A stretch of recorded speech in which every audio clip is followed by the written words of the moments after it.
This question is from Richa. When a disciple have two masters, in case one is initiated by two spiritual masters, is it advised to stick to one way and one master, or practice what is taught by both of them? If I follow one master, then does it mean that I am being disrespectful to the other one who chose to initiate me on the path? Well, being with a guru or a spiritual master is not a question of loyalty, but it's a question of integrity. What is the difference between loyalty and integrity? Loyalty is coming from certain emotions that you have. Integrity means that you are dedicated to the purpose for which you are there, any place. You are in some place. What is the purpose of that place? You are absolutely dedicated to that, you will not do something else there. This is happening to a lot of you. You came here really to do spiritual sadhana, but you're falling in love with somebody, getting married, and,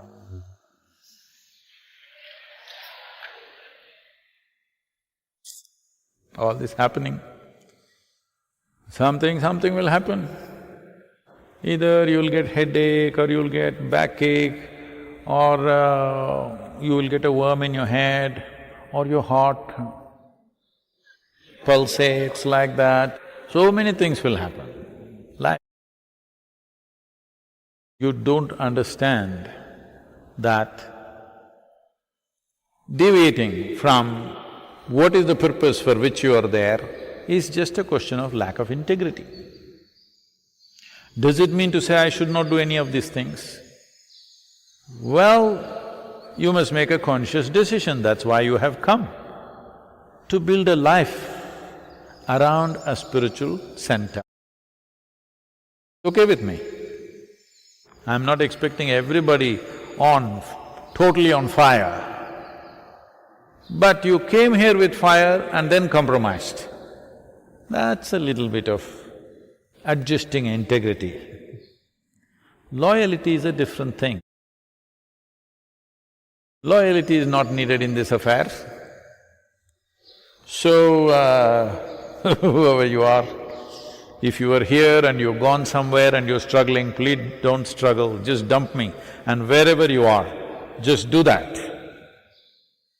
Because the very fact you've gone somewhere is in some way, for whatever reason, it did not work here. So you've gone somewhere. At least there you do well as long as you grow. What's my problem? Or if you were somewhere and now you're here and you're struggling here, dump the nonsense that you carried from elsewhere and do what you're required to do here. Because this is like, you know, there are coconut gardens and mango gardens. You don't go into a coconut grove, take one of these trees and plant it on top of the mountain. It won't last for a month. That's not where it works. It can only work here. Nor will you take a mango tree and plant it in a desert. Not going to work. So the very fact you moved from one place to other, either by your own choice or some other compulsion, or maybe that master is dead or I'm dead, when it happens, well, once you find the need to go somewhere, give yourself absolutely there, wherever that is. Because you can't be in this place and dig in that place, it doesn't work like that. Does it mean you're disrespectful to somebody? No. It's like this. You have a mother. She took care of you well, you loved her immensely. Well, for some reason she passed on. Now your aunt has come, or maybe your wife, or maybe your neighbor, or maybe somebody else. Let's say your aunt, because other things will evoke emotions which are not… we cannot settle within this question. Now your aunt is taking care of you, but you love your mother. But you must eat the food that your aunt serves. You cannot eat the food that your mother serves. It doesn't matter how much you cherish her, how much you love her. You can love her, respect her, everything, but you must eat your aunt's food.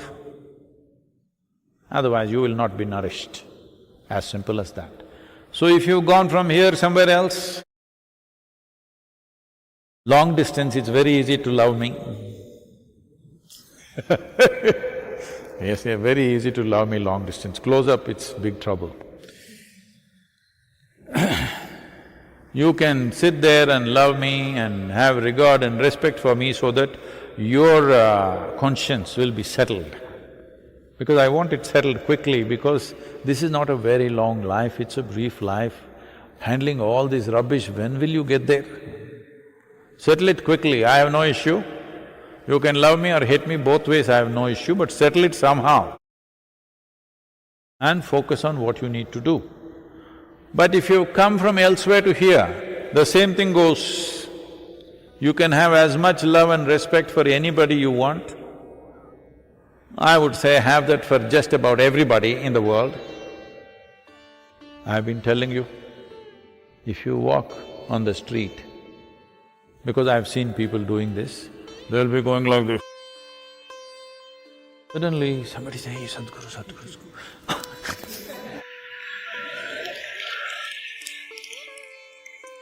I say, damn it, this is not going to work for you. This is not going to work for you that if you see Sadhguru, you're like this, otherwise you're like this. This is not going to work for you. No spiritual path is going to work for you like this. In some way, you must see the same quality in everybody, man, woman, child, donkey. I'm particularly picking the donkey. Donkey, cow, dog, tree, rock. You must… if you really… well, going back to the first question, if you've really sat with him, for sure, okay, then you must see that in everything. You must treat everything like it's Sadhguru. Then there's no problem. So where you are, what practice you're doing, when it comes to practices, as I said, now your mother is gone, you're in your aunt's place, you must eat the food that she serves. You can love your mother as much as you want, nobody can stop it. But you must eat and nourish yourself only from the food what your aunt serves. Don't sit there thinking your mother will serve you once again, she will not and she cannot. So do not bring such conflicts, because it's a brief life. With all these complications of emotions, where will you go? The fact that you moved somewhere, obviously something did not work for you. Wherever else you've gone, please make it work, at least there. When you were here, you were thinking how to escape. Now you're somewhere else, you're wondering, maybe I should have been here. Don't do this. Once you leave a place, wherever the hell you go, make it work there at least. Just don't give up your striving, that's all that matters. When you give up your striving, I'm deeply disappointed with you. Yes, if you go away and your striving is intense, I don't care, it's okay with me. That's less trouble for me. Hello? If you are deeply striving and you go away, good for me. If you give up your striving, this is wasted life for you, wasted effort for me. Don't do that.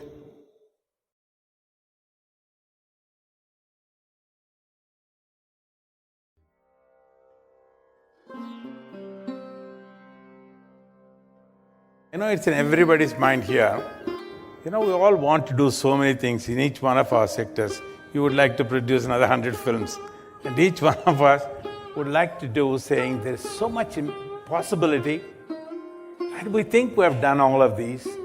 And somewhere along the line we feel that satisfaction without really achieving our total objective. India is faced with this tremendous, there are 3 gold medals which you don't want. India is the diabetic capital of the world, is the heart capital of the world, is going to become the cancer capital of the world. We don't want this gold medal. If I can, I would like to put it in Bay of Bengal. How do we get this? Each one in their profession, how do they get this? But as you say, it's all in us as humans. But we want to think that we can only be superhuman to achieve this. The immensity of being human. If suppose I can take a banana in my hand and turn it into a human being, who would you think I am? I must be the creator himself, isn't it? Isn't that happening in every human being? Because what our body is just an accumulation of the food that we've eaten. So there is an intelligence here, there is a competence here which can turn a piece of bread into a human being. So when the source of creation is throbbing within you, what are you looking up or down? When the very source of creation is throbbing within you, where are you looking for help? There is no better place. So whatever work one may be doing, it does not matter what area of life we have chosen to participate in, everything that we do can be transformative, both for yourself and everybody around you. I am saying it is not even about finding satisfaction with your work. Doing something is not towards, at least what I do is not towards my satisfaction, because if I close my eyes and sit here, I am ecstatic, not just satisfied. I don't have to do something in the world to be satisfied or to be happy.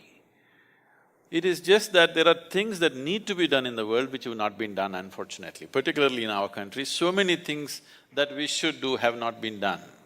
So in our lives, if we do not do what we cannot do, that's not a problem.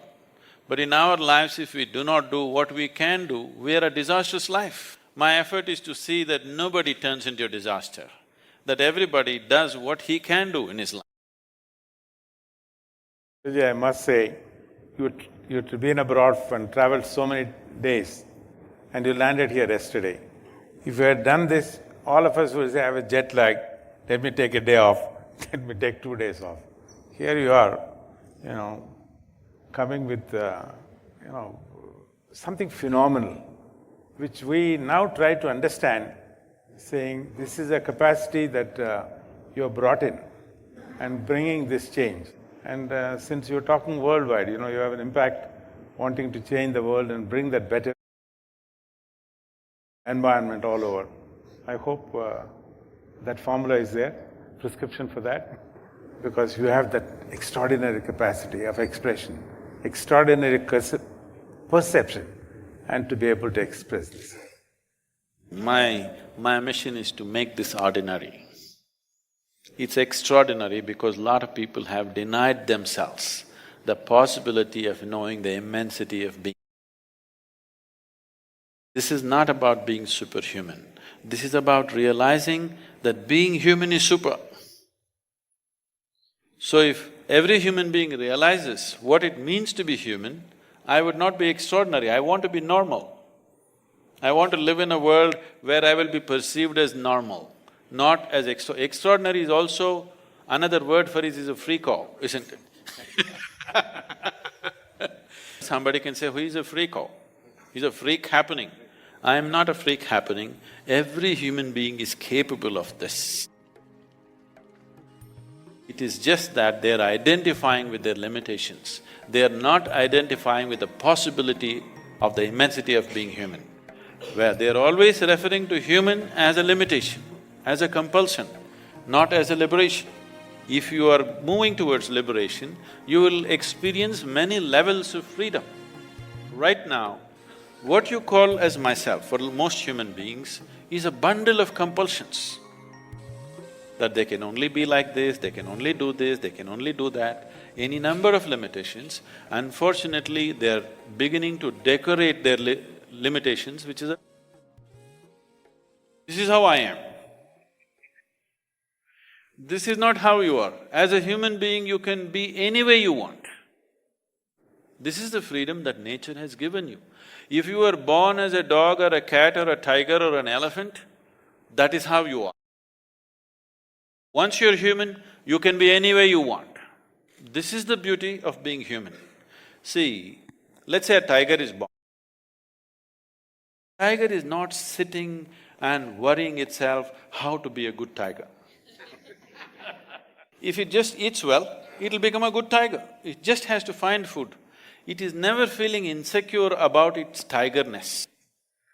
It is never worried, will I become a tiger, will I end up as a house cat? There's no such struggles.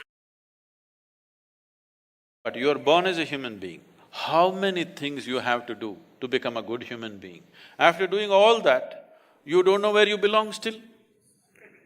In comparison to somebody, you think, okay, compared to this man, I'm better. But by yourself, you don't know where you stand. You think you're doing great. Your teenage son or daughter comes up and tells you you're no good.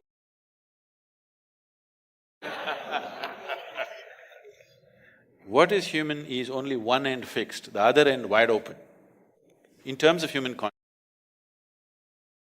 Recently, I was talking to a very top-level microbiologist and he said, Sadhguru, what you're saying is so uncanny because if you look at the human cell, compared to any other cell of any other creature, human cell is somehow open-ended. So your very cells are open-ended. You can do things with it, with your own body, which other human beings will think is superhuman. It is not superhuman, it is the possibility of being human, which needs to be explored. Unfortunately, not much has been done on this sphere. Very wonderful thing. I think most of us feel we have reached our limitation. No, you have not. The way you put it beautifully. I know when I started, thought of this, bringing this healthcare, they called me crazy, you can't do this. It's not a challenge, but that confidence says we can. I think, can we have a mantra or meditation, something like that, a medicine for that, so that all of us continuously say, yes, I can, I will do many more things? No. I wouldn't like to build confidence in people, because confidence is a dangerous thing. I'm not trying to play with words.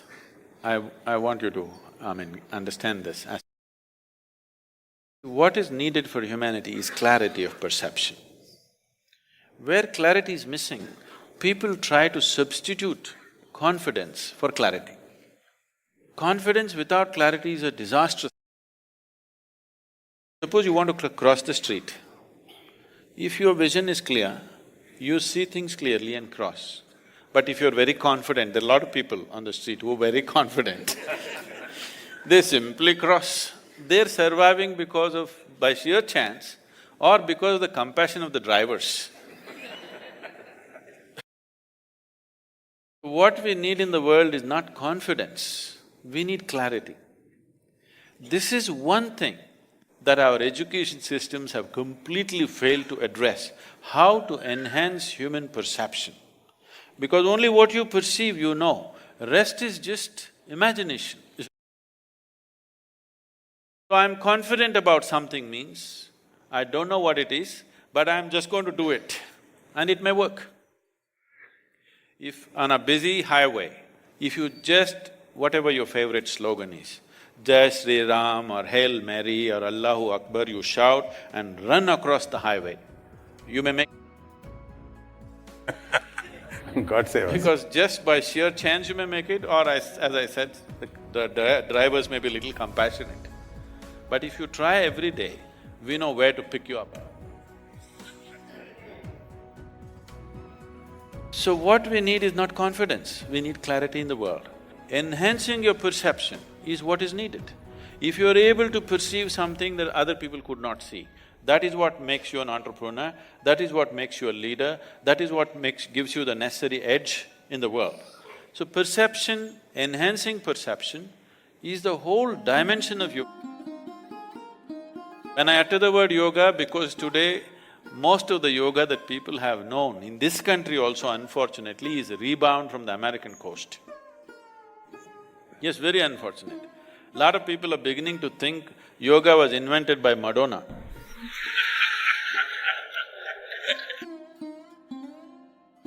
This is the science of perception. With these two eyes, you can only perceive the physicality of what is here. The physicality of who you are is just a piece of the planet. We are not going to know you by… Every day as doctors in your hospital must be reading somebody's heart, but you don't know what's beating in their heart. You know whether they're going to live or die. But you don't know who they are, isn't it? What they are as a human being. The complexity of their humanity is not there in their liver or kidney or heart or anything. Only their physical structure is there. This is just a piece of the planet that you've gathered. So who you are is much more than that. That perception is beyond physicality. So developing your perception to a dimension beyond physical is what is needed. That is when you will produce human beings who look like gods. They are not gods, they are full-fledged human beings, because others have not strived to do that to themselves. When they look at somebody who has flowered to a certain level of competence and capability, they think either they're gods or gods are favoring them. It is not the truth of success in life.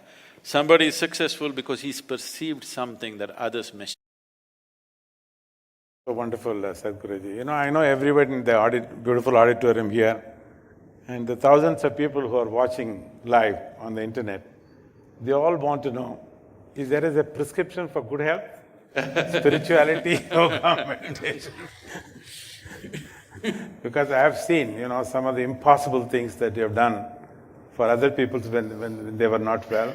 But more importantly, when your health took bad, no doctor or no medical dictionary or directory could ever detect it. I read in the book, Aditi beautifully wrote in a biography that you are a mystic, to have an undiagnosed illness and then got it cured. So is there something else to stay well? The thing is, we created this body from inside. So the manufacturer of this body is inside. So if you have a repair job to be done, would you like to go to the manufacturer or to the local mechanic?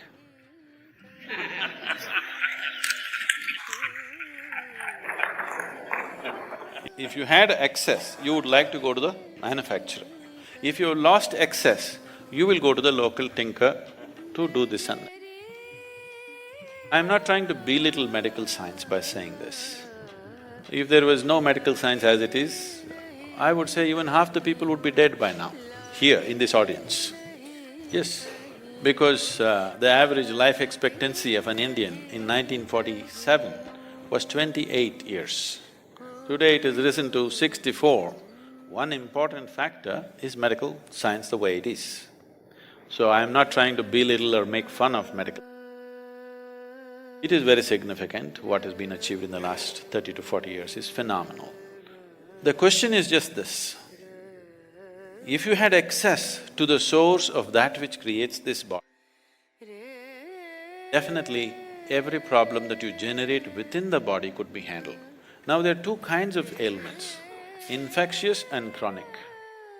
Infectious ailments happen to us because of an external invasion from an organism. You must go to the doctor, don't try to meditate on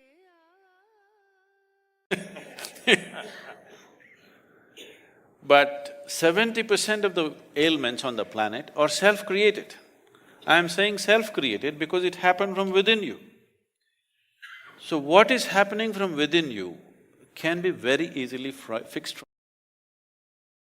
What comes to you from outside, you need outside help for that. So you have to fight an organism, then you need medicine. The rest of the ailments, almost 70%, are self-created. Why would your body work against you? This body is essentially programmed for health. Every cell in this body is programmed for health. Why would it turn against? Because somewhere you're not keeping it happy.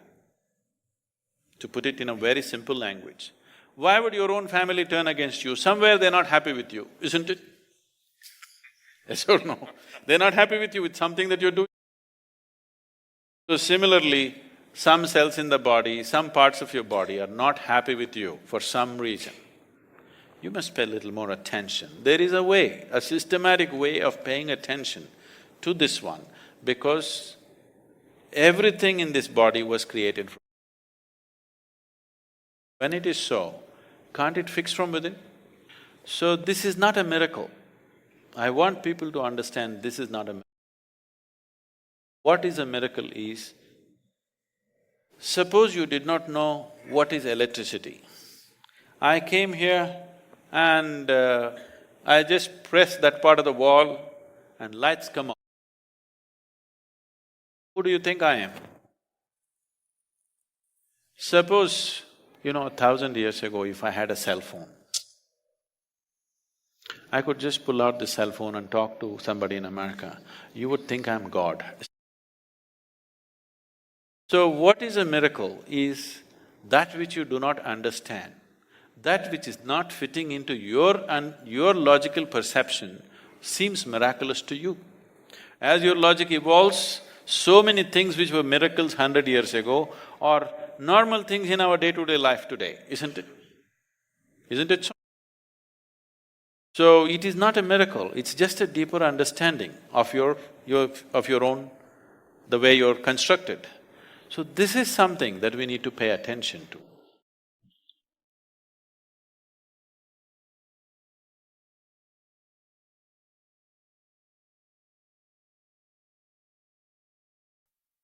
Look, I have to congratulate you. You made it through a deep, unfiltered video. That takes attention, openness, and courage. So leave your city in the comments, or share a quote that stuck with you. If you feel this could help someone, send it their way. Thank you, Big Hug, and until next time.